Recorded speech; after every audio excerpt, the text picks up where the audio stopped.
السلام علیکم dear listeners, novel کی نیکسٹ ایپیسوڈ لے کر حاضر ہوں۔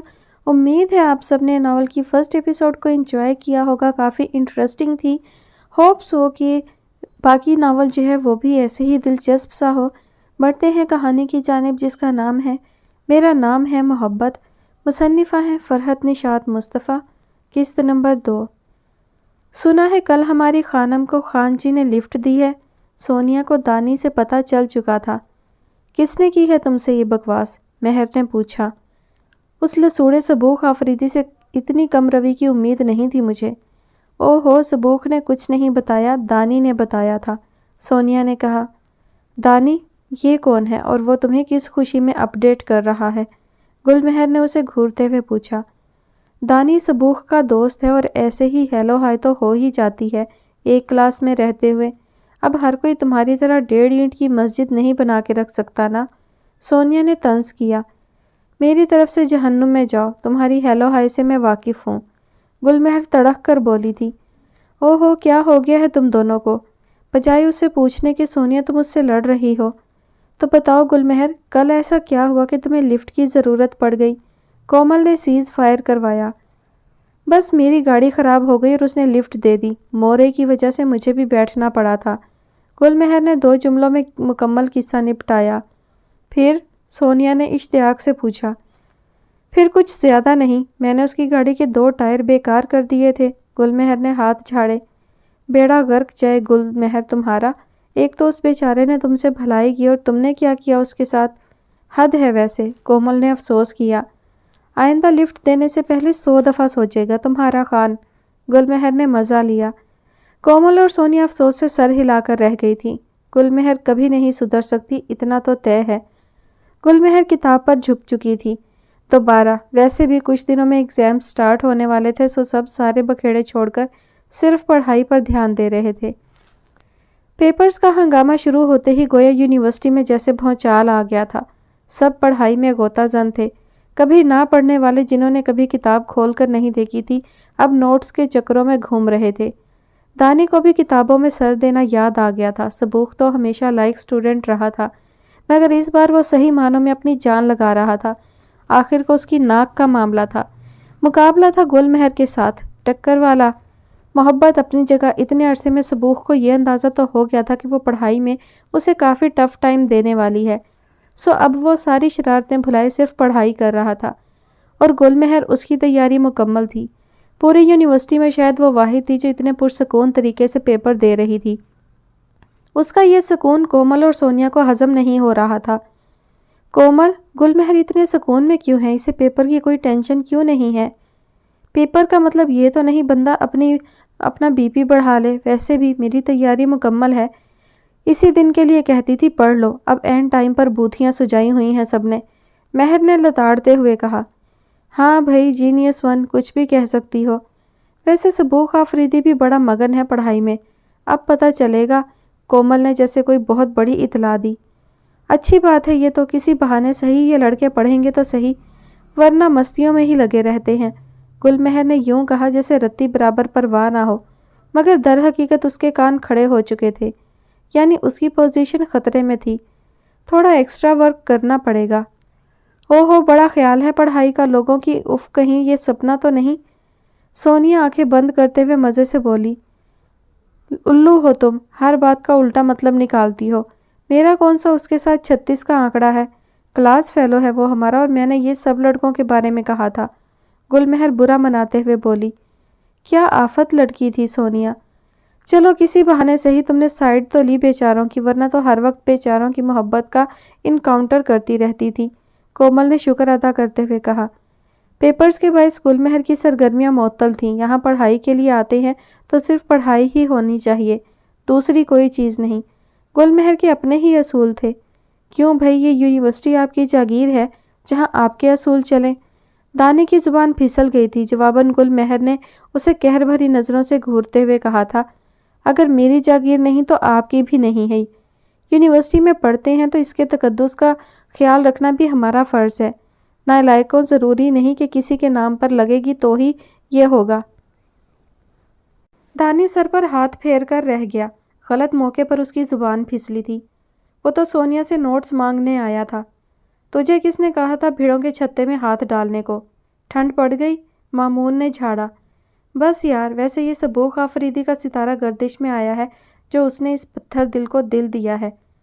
بیٹا تو وہ کون سا کم ہے، 5 سال سے ہم ساتھ ہیں اور پہلی بار سبوخ آفریدی کے دل کے تار بج اٹھے ہیں تو اس کا مطلب کہ لگن سچی ہے۔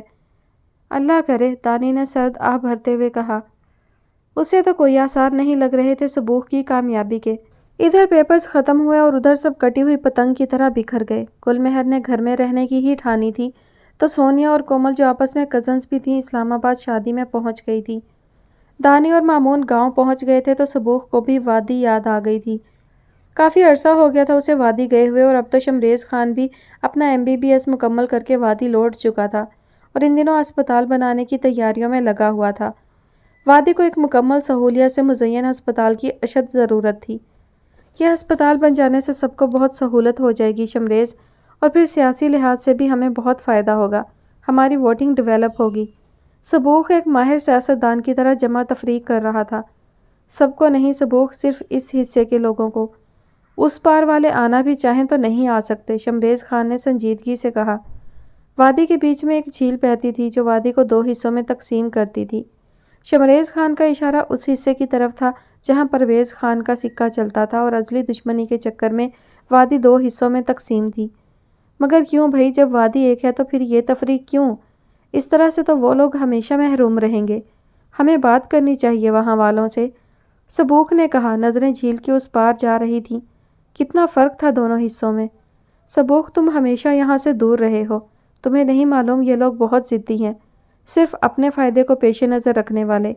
سالوں سے ان کی بنیاد کوئی نہیں ہلا سکا۔ ہمارے اور ان کے درمیان صرف گولیوں کی زبان میں بات ہوتی ہے بس۔ شمریز افسوس سے بول رہا تھا۔ آپس کی دشمنی میں پوری وادی کا نقصان ہو رہا ہے، اگر مل کر کام کیا جائے تو مثل جنت یہ وادی واقعی جنت لگے، سبوخ نے بھی کہا۔ چل زیادہ غم نہیں کرتے سبوخ، ایک دن تو یہ سرد برف پگھلے گی ہی، شمریز خان نے کہا۔ ہواؤں نے رک کر اس کی بات کو سنا اور پھر کچھ سرگوشی سی کی۔ ہاں، ایک دن یہ برف پگھلے گی، مگر کسی کی خون کی گرمی سے، اور ہوا اپنے راستے پر چل دی۔ مہر، رخ نے پکارا۔ ہاں کیا ہوا رخ؟ گل مہر سلائیوں میں الجھی ہوئی تھی۔ آج کل نیٹنگ کا بھوت سوار تھا۔ وہ امداد خان آیا ہے وادی سے، پوچھ رہا ہے آپ کا۔ میرا؟ مگر کیوں؟ مہر حیرانی سے بولی۔ پتہ نہیں، رخ نے کندھے اچکائے۔ اچھا دیکھتی ہوں، مہر دوپٹہ درست کرتے ہوئے اٹھی تھی۔ سلام خانم، امداد خان مؤدب سا بولا۔ والسلام، خیریت بھائی؟ مہر نے سوالیہ لہجے میں کہا۔ وہ آپ کو ایک امانت دینی تھی خانم۔ کیسی امانت؟ اس نے کچھ حیرانی سے پوچھا۔ یہ خط ہے آپ کے لیے، امداد نے اس کی طرف لفافہ بڑھایا۔ خط؟ کس کا؟ مہر نے لفافہ پکڑتے ہوئے سوچا، مگر لفافہ کھولتے ہی یہ عقدہ کھل گیا تھا۔ السلام علیکم۔ آپ کو خانم لکھوں یا آپ کو نام سے پکاروں؟ کچھ سمجھ ہی نہیں آتا، مگر پھر سوچتی ہوں ویسے ہی پکاروں جیسے گل شفا آپ کو پکارتی تھی۔ آپ بھی تو اس کی طرح ہیں میرے لیے۔ گل شفا جو مر گئی اور گلنین کو اکیلا چھوڑ گئی۔ اپنی چھوٹی بہن کو چھوڑ کے تو اس نے ویسے بھی چلے جانا تھا، مگر ڈولی میں بیٹھ کے اپنے دلہے کے ساتھ۔ مگر ایک بات بتاؤں، ہماری لڑکیوں کے نصیب میں نہ بارات کی ڈولی بلکہ جنازے کی ڈولی میں بیٹھ کے رخصت ہونا لکھا ہے۔ اکثر کو تو وہ بھی نصیب نہیں ہوتی، کوئی کھائی ہی ان کا مقدر بنتی ہے خانم۔ یہ بڑا ہونا بھی کیسا عذاب ہے، کیسی سزا ہے وادی کی لڑکیوں کے لیے۔ یہ وادی میں رہنے کا خراج ہم سے کیوں وصول کیا جاتا ہے مہر؟ پتہ ہے لوگ کیا کہتے ہیں جب کسی بھی جوان لڑکی کی لاش دریا، جنگل یا کھائی سے ملتی ہے کہ اسے یقیناً کسی روح نے مارا ہے، بلی چڑھائی ہے اس کی۔ ایک طرح سے سچ ہی کہتے ہیں، مگر اس خبیث جیتی جاگتی روح کو کوئی نہیں تلاشتا کہ وہ ایسا کیوں کرتی ہے۔ اس کے منہ کو ذائقہ لگ چکا ہے رنگ برنگی کلیوں کے رس کا، کوئی جا کے ان ہاتھوں کو نہیں توڑتا جو ہمارے سر کی چادروں تک پہنچ جاتے ہیں۔ وادی میں لڑکی کا بڑا ہونا گناہ ہے خانم، اذیت ہے۔ گل شفا بھی مر گئی اس اذیت کو اٹھاتے ہوئے۔ میں بھی سمجھتی تھی کہ اسے کسی بھوت نے مارا ہے، مگر خود پہ جب جوبن آیا ہے جوانی کا تو پتہ چلا ہے حقیقت کا۔ گل شفا کو برباد کر دیا مہروز خان نے، کوئی اسے پوچھنے والا نہیں۔ مہروز ایسا ہے مگر شمروز ایسا نہیں ہے خانم، وہ تو آنکھ بھی نہیں اٹھاتا جب وادی آتا ہے، مگر گلباز وہ تو پورا مہروز خان بننے جا رہا ہے۔ کوئی دن جاتا ہے جب میری لاش بھی شاید کسی کھائی سے ملے۔ نہ افسوس نہ کرو خانم، یہ وادی کی لڑکیوں کا نصیب ہے۔ تم تو خوش نصیب نکلی کہ تمہارا باپ تمہیں یہاں سے بہت دور شہر لے آئے، تم بچ گئیں، تمہاری بہنیں بھی۔ مگر خانم ایک بات سن لو، تم حکمران ہو، تم سے روز محشر سوال کیا جائے گا عوام کی عزت کی پاسبانی کا۔ تم منہ چھپا کے شہر بیٹھ گئے ہو، مگر دیکھنا ایک دن کہیں ایسا نہ ہو کہ تمہارے گھر کوئی ساگ میں بھی جلنا پڑے جس میں ہر روز وادی کی کوئی نہ کوئی بیٹی جلتی ہے۔ میں بد دعا نہیں دے رہی خانم، دے ہی نہیں سکتی، بھلا کوئی اپنی بہن کو بھی یوں بولتا ہے؟ مگر جب آگ لگتی ہے تو سب خاک ہوتا ہے۔ گل شفا کو تم سے بہت امیدیں تھیں مہر، وہ تو مر گئی، اس سے پہلے کہ کوئی اور بھی مر جائے تم لوٹ آؤ۔ مہر ایک تم ہی میرا آسرا ہو۔ والسلام گل نین۔ گل مہر کے آنسوؤں سے پورا خط بھیگ چکا تھا، کرب کی سرخی نیلے سمندروں میں پھیل رہی تھی۔ سوچ کا عزم ذہن کے دریچے میں مزید پختہ ہو چکا تھا۔ یونیورسٹی دوبارہ شروع ہو چکی تھی، سب واپس لوٹ آئے تھے۔ نہیں لوٹی تھی تو ایک گل مہر نہیں لوٹی تھی، اس سیمیسٹر کی ٹاپر۔ اس کی فرسٹ پوزیشن آئی تھی جبکہ سبوخ دوسری پر تھا۔ دانی اور مامون نے صحیح ریکارڈ لگایا تھا اس کا، مگر سبوخ کو مہر کا انتظار تھا جو آ کر ہی نہیں دے رہی تھی۔ 2 ہفتے ہونے والے تھے، سبوخ نے پھر پوچھ ہی لیا تھا، ایکسکیوز می مس سونیا۔ جی، یہ گل مہر نہیں آ رہی کافی دنوں سے، every thing is all right? Sabookh نے پوچھا۔ ایکچولی وہ ہسپتال میں ہے، سونیا کی اطلاع تھی یا دھماکہ؟ سبوخ سناٹے میں ہی رہ گیا تھا۔ کیا کہہ رہی ہیں آپ سونیا، کیا ہوا ہے مہر کو؟ یہ الفاظ سبوخ آفریدی نے کس جد و جہد سے ادا کیے تھے وہی جانتا تھا۔ ایک حشر سا بپا ہوا تھا سینے میں، ایک قیامت کا لمحہ تھا، ایک غم کا عالم تھا۔ میں نے کب کہا کہ اسے کچھ ہوا ہے؟ سونیا الٹا حیرانی سے بولی تھی۔ کیا؟ سبوخ اس کی شکل دیکھ کر رہ گیا تھا۔ تو مس سونیا، ہسپتال لوگ پکنک منانے تو نہیں جاتے نا؟ ہسپتال جانے کا تو ایک ہی مطلب ہوتا ہے کہ اگلا بندہ بیمار ہے۔ سبوخ کچھ ناگواری سے بولا۔ نو مسٹر سبوخ آفریدی، اس کا ایک مطلب یہ بھی ہوتا ہے کہ بندہ کسی کی عیادت کو بھی ہسپتال جا سکتا ہے، اس کی دیکھ بھال کرنے۔ سونیا نے ایسے بتایا جیسے وہ کچھ جانتا ہی نہ ہو۔ سبوخ کی جان میں جان آئی تھی۔ کس کی عیادت کے لیے؟ اس کی امی ہسپتال میں ہیں، سونیا نے بتایا۔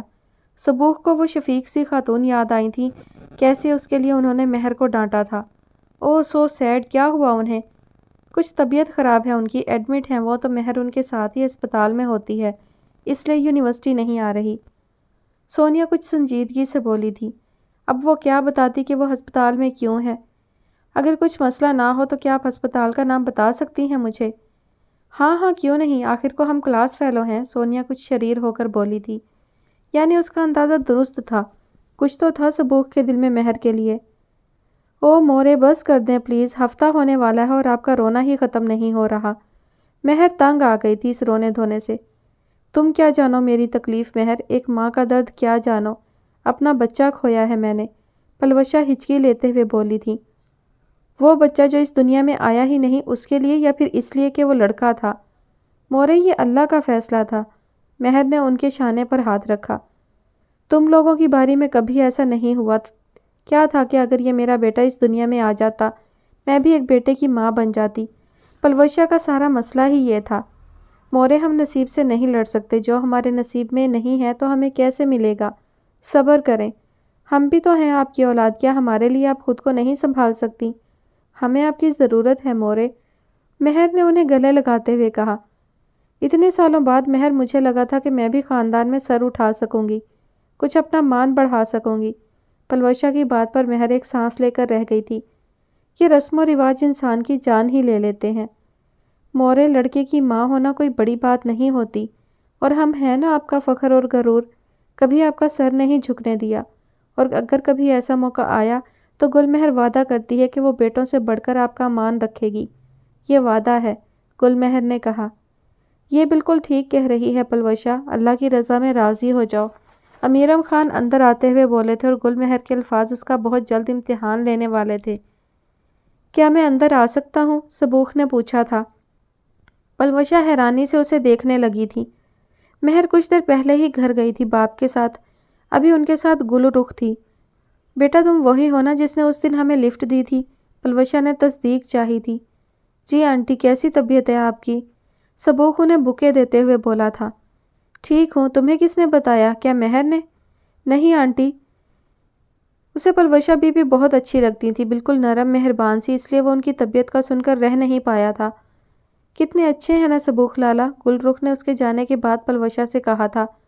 ہاں واقعی بہت اچھا بچہ ہے۔ مہر آج 2 ہفتے بعد یونیورسٹی آئی تھی، اس لیے کافی بیزی تھی۔ سونیا اور کومل سے اس نے پریویس لیکچرز لے لیے تھے اور ساتھ میں ہی سونیا نے اسے تازہ ترین خبریں بھی بتا دی تھیں۔ تم مانو یا نہ مانو مہر، سبوخ آفریدی دل و جان سے تم پر فدا ہو گیا ہے۔ اب تو یقین کر لو، سونیا اس سے اقرار کروانا چاہتی تھی۔ بکواس مت کرو سونیا، میں نے پہلے بھی کہا تھا کہ میری زندگی میں اس سب کے لیے کوئی جگہ نہیں۔ مہر کا موڈ خراب ہو چکا تھا۔ پہلے ہی اسے اس بات پر غصہ تھا کہ سبوخ پلوشے کو ہسپتال کی اس خوشی میں دیکھنے آیا تھا۔ مہر نے کتاب پڑھی اور لائبریری سے باہر چل دی تھی۔ اسے کیا ہوا؟ سونیا حیرانی سے بولی۔ تھانے دارنی کا مزاج آج گرم ہے، کچھ تو ہوگا ہی، کومل نے کہا۔ ایکسکیوز می مس مہر، سبوخ نے اسے روکتے ہوئے کہا تھا۔ کیا بات ہے مسٹر سبوخ؟ مہر کا لہجہ بالکل سرد تھا۔ آنٹی کیسی ہیں؟ فائن، ایک لفظی جواب حاضر تھا۔ مہر کچھ بات کرنی ہے آپ سے، سبوخ نے تمہید باندھی تھی، وہ آج آر یا پار کا فیصلہ کر کے آیا تھا۔ کیا بات ہے سبوخ آفریدی جو آپ کو مجھ سے لازمی کرنی ہے؟ مہر یہاں بیٹھ جائیں، اطمینان رکھیں۔ مہر کو کچھ اندازہ ہو چکا تھا سبوخ کیا کہنے والا ہے۔ لڑکیوں کی حس اس معاملے میں کافی تیز ہوتی ہے۔ ٹھیک ہے بیٹھ جائیں، مہر اسے بیٹھنے کا اشارہ کر کے خود بھی بیٹھ گئی تھی۔ آج صاف صاف بات ہو ہی جائے۔ مہر میں اپنے پیرنٹس کو آپ کے گھر بھیجنا چاہتا ہوں، سبوخ نے کہا۔ کیوں؟ میں آپ سے شادی کرنا چاہتا ہوں، سبوخ نے اپنے دل کی بات کی تھی۔ کیوں؟ کیونکہ مجھے آپ سے محبت ہے مہر، آئی ایم ان لو۔ سبوخ کا لہجہ محبت سے چور تھا۔ گل مہر نے اپنی مٹھیاں بھینچ کر خود کو کنٹرول کیا تھا۔ آپ کی بات ختم ہو گئی مسٹر؟ اب کی بار مہر کا لہجہ بالکل سپاٹ تھا۔ یس مہر، میں اب آپ کا جواب جاننا چاہتا ہوں، سبوخ نے اس کی طرف سوالیہ نظروں سے دیکھتے ہوئے کہا۔ آپ کو کسی قسم کی زحمت کرنے کی ضرورت نہیں، میری طرف سے انکار ہے 100 بار، مہر کھڑی ہوتی ہوئی بولی تھی۔ کیوں مہر؟ سبوخ نے پوچھا۔ میری زندگی میں اس سب کی کوئی گنجائش نہیں ہے سبوخ، آج آپ نے بات کر دی ہے، دوبارہ یہ بات مجھ سے مت کیجیے گا، میرا راستہ اور منزل بالکل جدا ہے۔ مہر کا لہجہ ہنوز سپاٹ تھا، وہ اسے کسی قسم کی امید نہیں دلانا چاہتی تھی۔ مہر ساتھ چلنے سے راستہ اور منزل ایک ہو ہی جاتی ہے اور سفر بھی آسان ہو جاتا ہے۔ نہیں سبوخ، ایسا نہیں ہو سکتا، میری شادی کا حق صرف میرے اکا کو ہے، مجھے پڑھنا ہے، اپنے خاندان کی لڑکیوں کے لیے پڑھائی کے دروازے کھولنے ہیں جو ان پر صدیوں سے بند ہے۔ آپ جانتے ہیں کہ میں آپ کا پروپوزل قبول کر لوں تاکہ لوگوں کو موقع مل جائے کہ میں نے اپنے ساتھ پڑھنے والے سے ہی شادی کر لی۔ نو وے، مہر نے انکار میں سر ہلایا۔ تو اس میں برائی ہی کیا ہے؟ سبوخ نے پوچھا۔ برائی نہیں، گناہ ہے یہ سبوخ آفریدی، ہم لڑکیوں کے لیے، میں اپنے پیچھے آنے والی لڑکیوں کے لیے راستے نہیں بند کر سکتی، مجھے آپ کے ساتھ کی چاہ نہیں۔ مہر کا لہجہ بالکل بے لچک تھا، وہ سبوخ کے دل کی دنیا ویران کر کے جا چکی تھی۔ مہروز خان چکر پر چکر لگا رہا تھا، فشار خون حد سے بلند ہو چکا تھا۔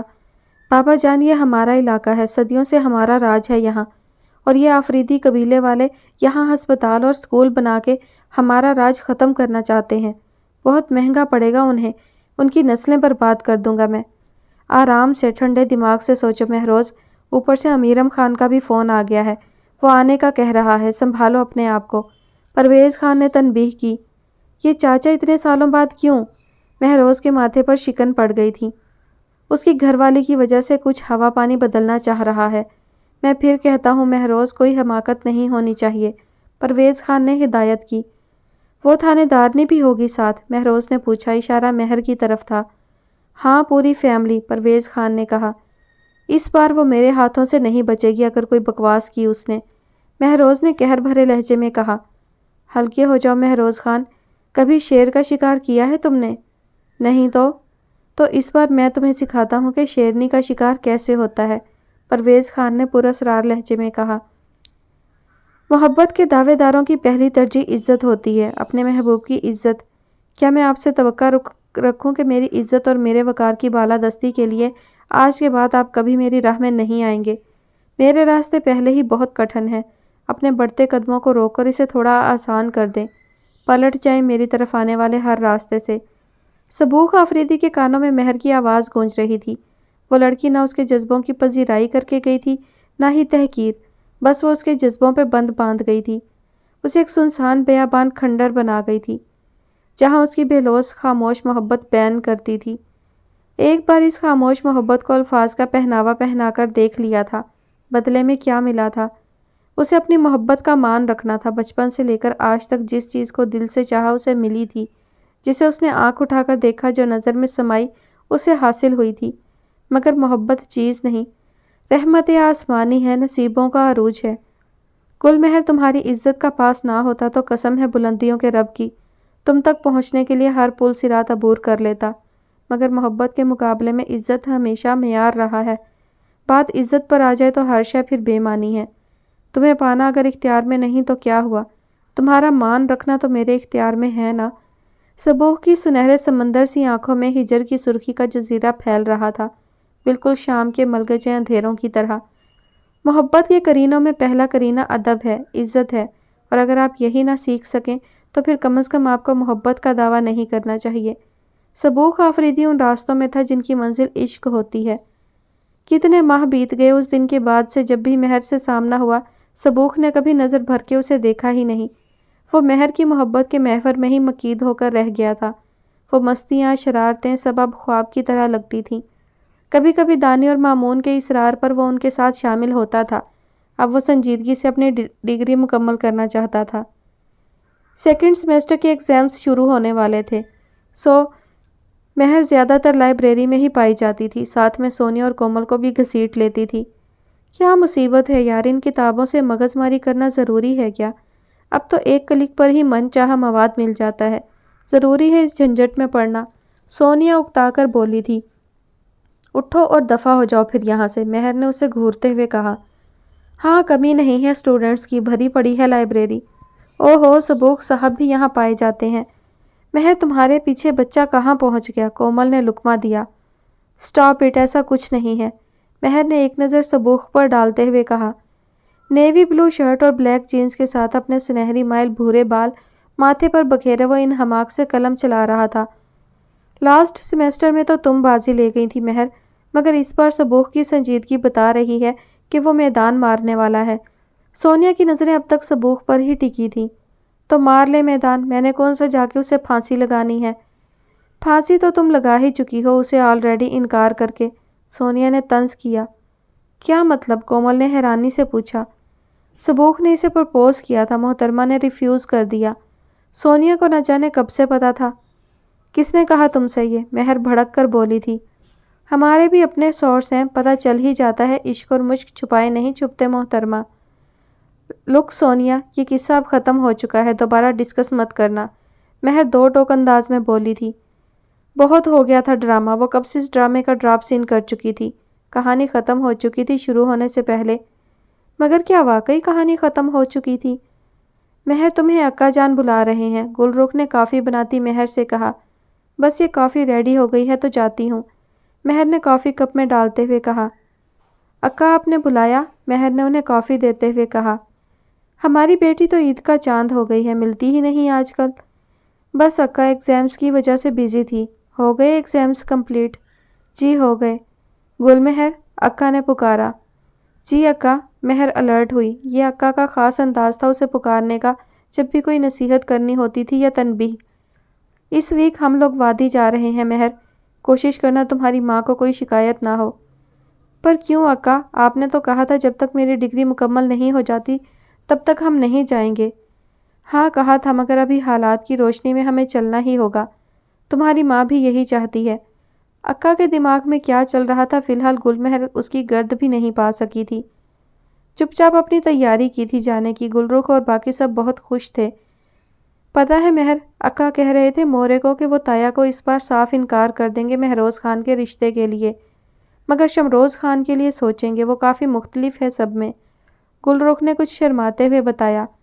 تمہیں بڑا پتہ ہے محترمہ، یہ سب ایک ہی تھالی کے چٹے بٹے ہیں۔ گل مہر کو ایک دم ہی بڑے زور کا غصہ چڑھا تھا مہروز کا نام سن کر۔ اس بار تم نہیں بچو گے، مہر نے سوچا۔ وادی ویسے ہی تھی جیسے 4 سال پہلے چھوڑ کر گئے تھے وہ لوگ، بس سناٹا پہلے سے بڑھ گیا تھا حویلی کا، اور یہ سناٹے مہر کو اپنی روح میں اترتے محسوس ہو رہے تھے۔ مہروز اور گلباز حسب معمول غائب تھے، جبکہ شمروز اور ارباز شہر میں ہوتے تھے پڑھائی کے لیے۔ گل مینے کینیڈا جا چکی تھی اپنے شوہر کے پاس۔ امو جان کا دمخم البتہ اب بھی وہی تھا، بلکہ مہر کو وہ پہلے سے زیادہ چوکس لگی تھی۔ ان کی آنکھیں ہر وقت مہر کو ہی کھوجتی رہتی تھیں۔ پرویز خان بطور خاص اسے وقت دیتے تھے۔ کچھ تھا جو مہر کو کھٹک رہا تھا۔ رات کا نہ جانے کون سا پہر تھا جب مہر کی آنکھ کھلی تھی۔ یکدم ہی گھٹن کا شدید احساس ہوا تھا۔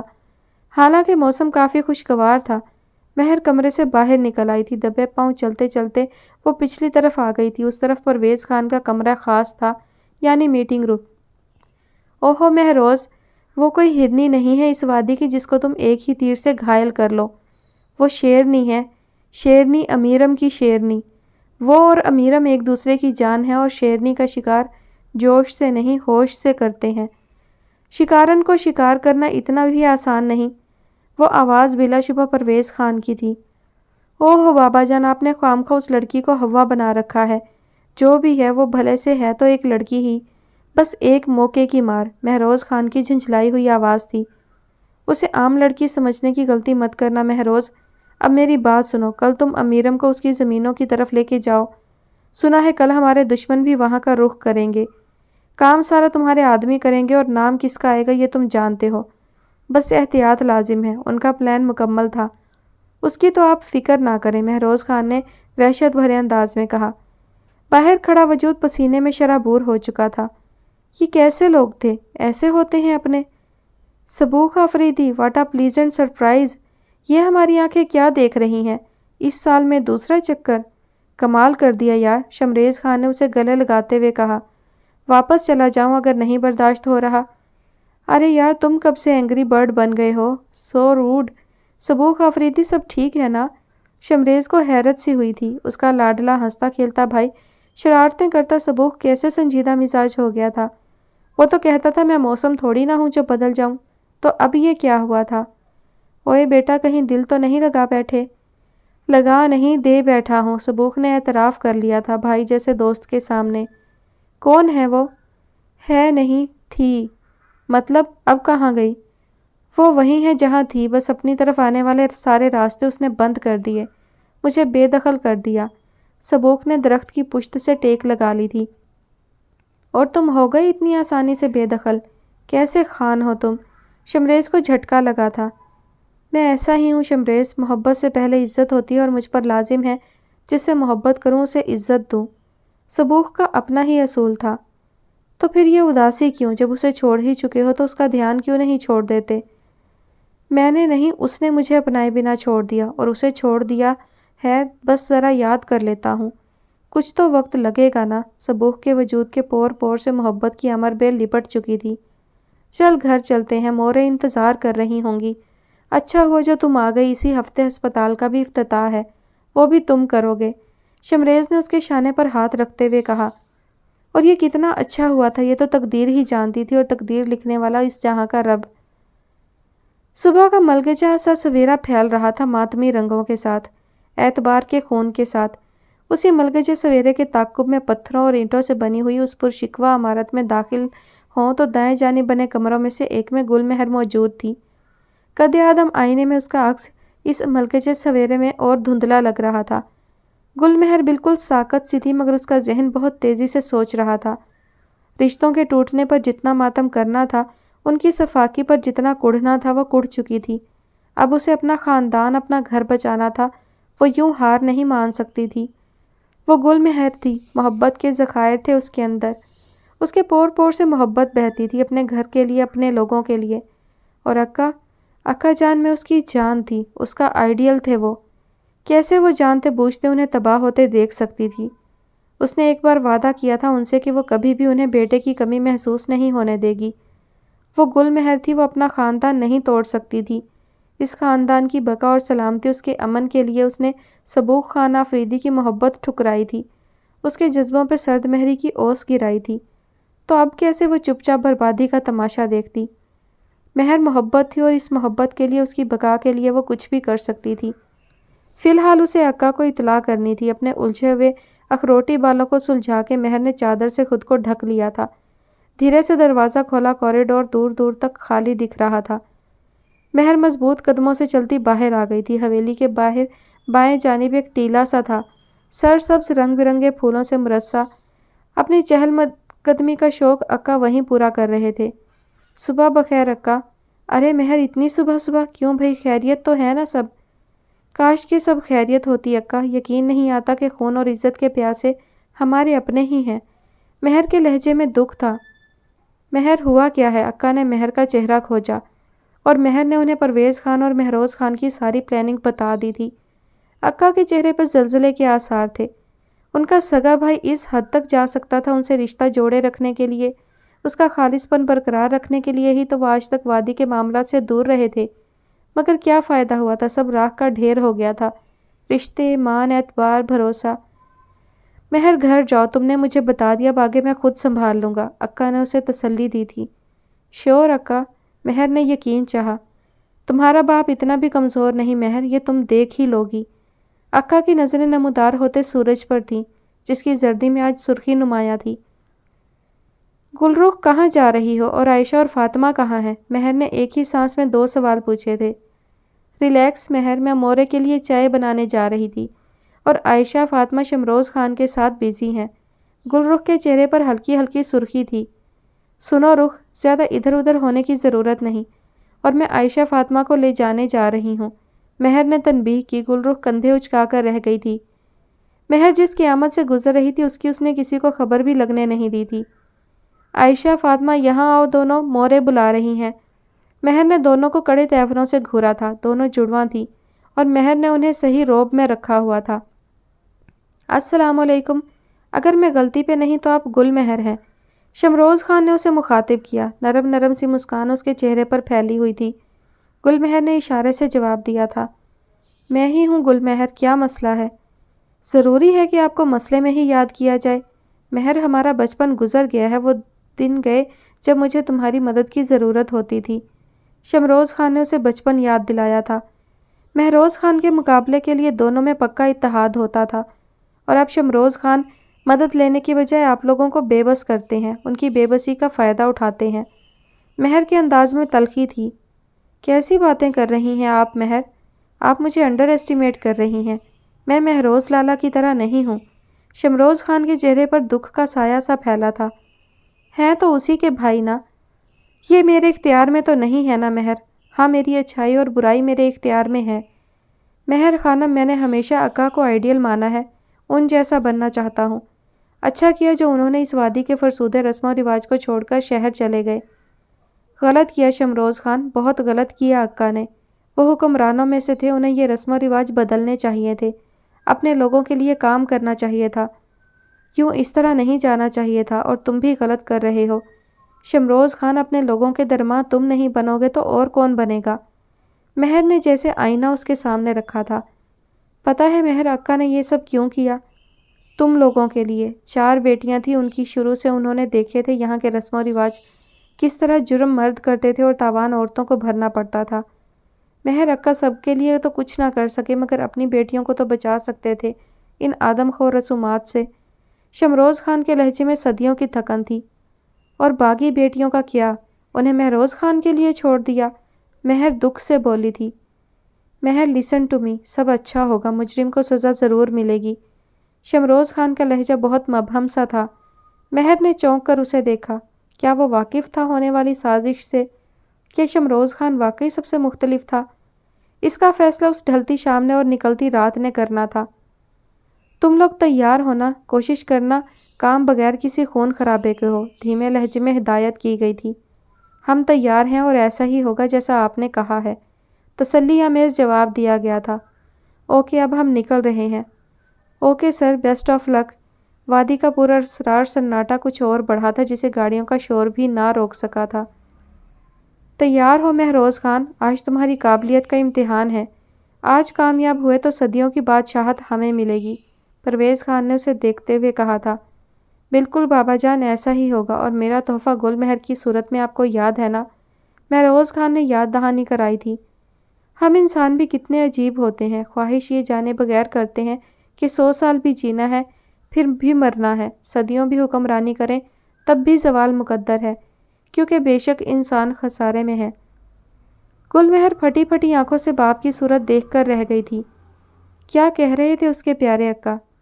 گل مہر آج تم نے ثابت کر دیا ہے اپنے دعووں کو، بولو میرا مان رکھ پاؤ گی، ثابت قدم رہ پاؤ گی؟ جی اکا جان، مگر آپ ایسی باتیں کیوں کر رہے ہیں؟ مہر نے پریشانی سے پوچھا تھا۔ اتنا پراسرار لہجہ تھا اکا، بالکل بدلے ہوئے لگ رہے تھے۔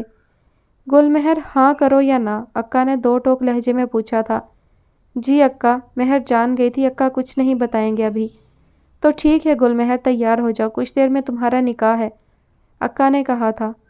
کیا؟ گل مہر پر جیسے ساتوں آسمان ٹوٹ پڑے تھے۔ یہ اکا جان کیا کرنے جا رہے تھے؟ اسے سولی پر چڑھا کے کیا اپنے آپ کو بچا رہے تھے؟ اپنے گھر کو، اپنے خاندان کو؟ کیا طریقہ ڈھونڈا تھا اکا نے؟ کم از کم گل مہر کو یہ توقع نہ تھی۔ گل مہر، گر مجھ سے محبت ہے، اس خاندان کو عزیز رکھتی ہو تو آج رخصتی کی تیاری کرو۔ تم نے یہ حق مجھے دیا تھا ایک وقت میں۔ اکا اس کی طرف نہیں دیکھ رہے تھے، ان کی نظریں کسی غیر مرئی نقطے پر مرکوز تھیں۔ گل مہر کے اندر آنسوؤں کا گولا اٹکا تھا۔ کیا ہونے والا تھا یہ؟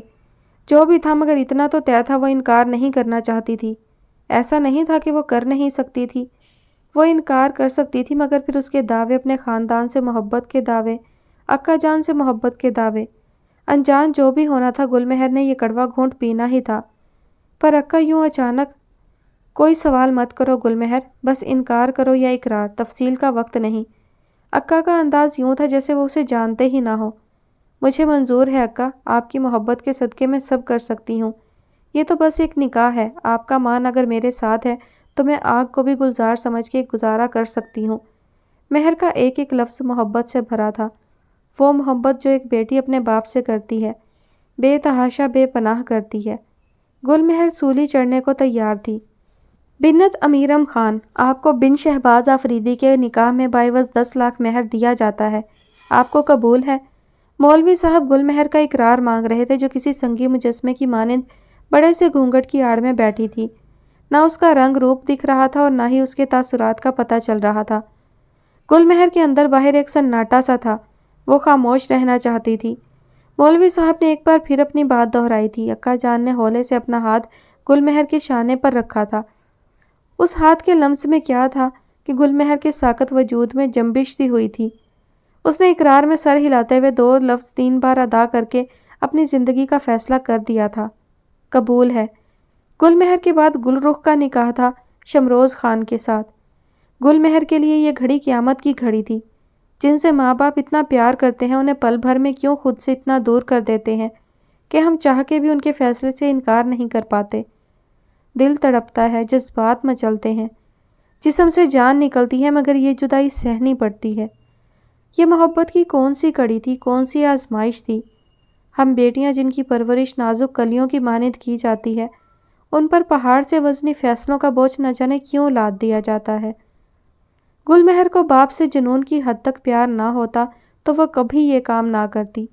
اس کا شمار ان لڑکیوں میں ہوتا تھا جو اپنے ماں باپ کی ہر بات مان لیتی ہیں، صرف ان کے مان کی بقا کے لیے۔ اس اونچی حویلی میں شادی کی شہنائی کے ساتھ امو جان کے بین بھی گونج رہے تھے۔ گل مینے البتہ بہت خوش تھی، شادی کے بعد اس کی عقل ٹھکانے آ گئی تھی، اور رہے پرویز خان، وہ یکدم عالم تحیر میں تھے۔ ان کے ساتھ بھی ایسا ہو سکتا ہے؟ وقت کے چکر میں آ کے انہوں نے یہ جانا تھا۔ اذن رخصتی مل چکا تھا، گل مینے اور پلوشے نے مہر کو تھاما، گلے لگایا تھا، بہت سی دعائیں دی تھیں۔ پلوشے کو یوں اچانک بہت سے گلے تھے، اپنے شوہر سے ایسے بیٹی کا رشتہ کر دیا تھا۔ وہ امیرم خان سے بہت لڑی تھی گل مہر کے لیے، مگر گل مہر نے ہی انہیں چپ کرا دیا تھا۔ مورے، مر نہیں جاؤں گی میں شادی کر کے، اکا جان کا ہر فیصلہ مجھے منظور ہے، یہ میرا اور اکا کا معاملہ ہے۔ پلوشے کو شوق سا لگا تھا، باپ کی چمچی آج بھی ان کا دم بھر رہی تھی۔ میں ماں ہوں گل مہر تمہاری، ان لوگوں کو تم جانتی تک نہیں ہو۔ کیا فرق پڑتا ہے مورے، میں اکا جان کا سر ہمیشہ اٹھا ہوا دیکھنا چاہتی ہوں، اور اس کے لیے کچھ بھی کرنے کو تیار ہوں۔ اور تمہاری پڑھائی، تمہارے خواب؟ پلوشے نے وہ سوال کیا تھا جس میں گل مہر کی جان تھی۔ سب اکا پہ قربان۔ گل مہر کی آنکھوں کے گوشے گیلے ہو چکے تھے۔ میری بچی، پلوشے کا دل بھر آیا تھا۔ ان 2 دنوں میں ایسی کایا پلٹی تھی وادی کی، یوں لگتا تھا کہ امیرم خان نے کوئی جادوئی چھڑی گھمائی ہو، کم از کم مہر کو ایسا لگتا تھا۔ وہ دن آج بھی مہر کو بھرپوری جزیات کے ساتھ یاد تھا جب اکا جان مہروز کے ہمراہ نکل رہے تھے زمینوں کے لیے۔ مہر ازحد پریشان تھی۔ نہ جائیں اکا پلیز۔ ریلیکس مہر، کچھ نہیں ہوگا، میں نے سب انتظام کر لیا ہے۔ اکا بالکل پرسکون تھے۔ اللہ کی امان میں اکا، مہر نے دعا کی۔ تھینکس مہر، اکا آگے بڑھ گئے تھے۔ ہاں مہروز، یہ راستے میں بیچ سڑک پہ ہی گاڑی کیوں روک دی؟ امیرم خان نے پوچھا تھا۔ کچھ خاص نہیں، گاڑی چلاؤ، مہروز نے ڈرائیور کو اشارہ کیا تھا۔ زمینوں پر پہنچنے کے بعد مہروز خان انہیں تفصیل سے سب بتا رہا تھا۔ در حقیقت اس کا رخ شمال کی طرف تھا، جس طرف آفریدی قبیلے کی زمینیں تھیں۔ مہروز خان آگے کہاں جا رہے ہو؟ اس طرف دوسروں کی زمینیں ہیں۔ امیرم نے اسے روکا۔ دوسروں کی جو انہیں پوچھتے بھی نہیں، آفریدی قبیلے والے۔ مہروز نے طنزیہ کہا تھا۔ یہ کوئی اچھی بات نہیں مہروز، واپس آؤ۔ اسے سمجھاتے سمجھاتے امیرم خود اس طرف آ چکے تھے، ان کا پسٹل ان کے پاس تھا۔ کون ہے یہاں معلوم نہیں، یہ ہماری زمینیں ہیں۔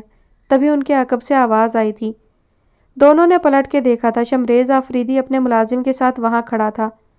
جن زمینوں کو بے نام و نشان چھوڑ دیا جائے ان پر ایسے ہی حکمرانی کی جاتی ہے، مہروز خان نے آگ لگانے والے انداز میں کہا تھا۔ ابھی آفریدی قبیلے کے جوان زندہ ہیں مہروز خان، شمریز ناگواری سے بولا تھا۔ ایک گولی کی مار ہو تم شمریز آفریدی، کس بات پر ناز ہے؟ ہمت ہے تو مقابلہ کرو، مہروز نے چیلنج کیا تھا۔ بس کر دو مہروز خان، کیسی باتیں کر رہے ہو؟ خون خرابہ کوئی اچھی بات ہے؟ امیرم خان نے روکنا چاہا تھا۔ مہروز خان جیسے درندے کہاں جانتے ہیں انسانیت کی قیمت، شمریز نے ناگواری سے کہا تھا۔ یہ مردوں کی شان ہے شمریز، اور تمہیں درندہ پن دکھاتا ہوں ابھی۔ مہروز خان نے ہوا میں ہاتھ سے ایک خاص اشارہ کیا تھا۔ وہ جانتا تھا ادھر شمریز کو گولی لگے گی، ادھر امیرم شمریز کو بچانے کی فکر کرنے میں اسے بھول جائیں گے تو وہ غائب ہو جائے گا۔ مہروز کے اشارے کی ابھی تک تعمیل نہیں ہوئی تھی، اس کی آنکھوں میں خون اتر آیا تھا۔ کچھ وقت ہی لگتا اور شمریز زندوں سے مردوں میں شمار ہوتا۔ بس مہروز خان، ہماری زمین پہ کھڑے ہو کے ہمیں دھمکیاں مت دو۔ یہ ہمارا بڑا پن ہے کہ تم اب تک اپنے پیروں پر کھڑے ہو، ورنہ تمہیں اچھی طرح معلوم ہے کہ تمہارے ساتھ کیا ہو سکتا ہے۔ شمریز کا دماغ بھی گرم ہو چکا تھا۔ دھمکی، اور وہ بھی مہروز خان کو؟ مہروز کی آنکھوں میں خون اتر آیا تھا۔ بنا سوچے سمجھے اس نے فائر کر دیا تھا شمریز پہ۔ اس کا ارادہ بھانپ کر شمریز کے ملازم نے فوراً دھکا دیتے ہوئے اس کے حصے کی گولی اپنے سینے پر کھا کر وفاداری کا فرض ادا کیا تھا۔ امیرم خان ساکت رہ گئے تھے اور شمریز خان گنگ۔ مہروز، وہ چلائے تھے۔ اب تو یہ مرے گا پکا۔ مہروز نے پھر ٹریگر دبایا تھا، مگر صرف ہلکی سی ٹرچ کی آواز آئی تھی۔ ریوالور بالکل خالی ہو چکا تھا۔ ظاہر ہے فائر کرنا تو تھا نہیں، اس نے لوڈ بھی نہیں کیا تھا نئے سرے سے۔ مہروز کو امیرم کے آدمی گھیرے میں لے چکے تھے۔ بس مہروز، تمہارا کھیل ختم، امیرم خان نے ہاتھ اٹھاتے ہوئے کہا تھا۔ معاف کرنا خان، اس کے پالتو کتوں سے لڑنے میں دیر ہو گئی، وہ چونک گئے تھے، ورنہ یہاں یہ قتل نہ ہوتا۔ ایک نے کہا تو امیرم خان فوراً اس کی طرف متوجہ ہوئے تھے۔ بیٹا، اسے ہسپتال لے چلتے ہیں۔ کوئی فائدہ نہیں، یہ مر چکا ہے، شمریز نے افسوس سے کہا تھا۔ یہ شہباز خان کا پکا وفادار نکلا، اس کے بیٹے کی جان بچا لی۔ کیا تم شہباز خان آفریدی کے بیٹے ہو؟ امیرم خان نے حیرت سے پوچھا تھا۔ جی، مگر آپ کیسے جانتے ہیں انہیں؟ شمریز کو بھی حیرت ہوئی تھی، پھر سر جھٹک کر بولا تھا۔ تمہیں نہیں بخشوں گا مہروز خان، اس قتل کے بدلے تم سولی پہ چڑھو گے۔ میں علاقے کے داروغہ کو بلا رہا ہوں۔ مہروز کا انجام بالکل صاف تھا۔ شمریز کی ضد بالکل بیکار ہے، اس ہفتے ہسپتال کا افتتاح نہیں ہو سکتا۔ شہباز آفریدی نے صبوح کو مخاطب کیا تھا، جو نہایت سنجیدگی سے کوئی فائل پڑھنے میں مصروف تھا۔ اور وہ کیوں بھلا؟ اسی مصروف انداز میں پوچھا تھا۔ میں چاہتا ہوں یہ افتتاح ہیلتھ منسٹر کے ہاتھوں ہو، وہ کچھ دنوں میں آنے والے ہیں، اس طرح ہماری پوزیشن اور مضبوط ہوگی وفاق میں، انہوں نے اپنا خیال بتایا تھا۔ میں آپ کی بات سے اتفاق نہیں کرتا بابا، یہ حکومت تو چند ماہ کی ہی مہمان ہے، تو اس کی نظروں میں آنے کا کیا فائدہ، اور دوبارہ اس کی حکومت کے چانسز بھی نہیں۔ شمریز ٹھیک کہتا ہے، آپ افتتاح کر لیں، ہمیں الیکشن کی تیاری ابھی سے کرنی ہے، اپنا ووٹنگ ریٹ بلڈ اپ کرنا ہے، اور میں سوچ رہا ہوں علاقے میں ایک انڈسٹریل ہوم بھی قائم کرتا ہوں، تاکہ لوگ ہنر بھی سیکھیں اور 4 پیسے کما سکیں، اس سے انہیں احساس ہوگا کہ ہم واقعی ان کا بھلا چاہتے ہیں۔ سبوخ نے اطمینان سے اپنا نقطۂ نظر پیش کیا تھا۔ شہباز خان آفریدی نے حیرت آمیز خوشی سے اسے دیکھا تھا۔ سبوخ میں واقعی سیاستدانوں والے جراثیم پیدا ہو چکے تھے۔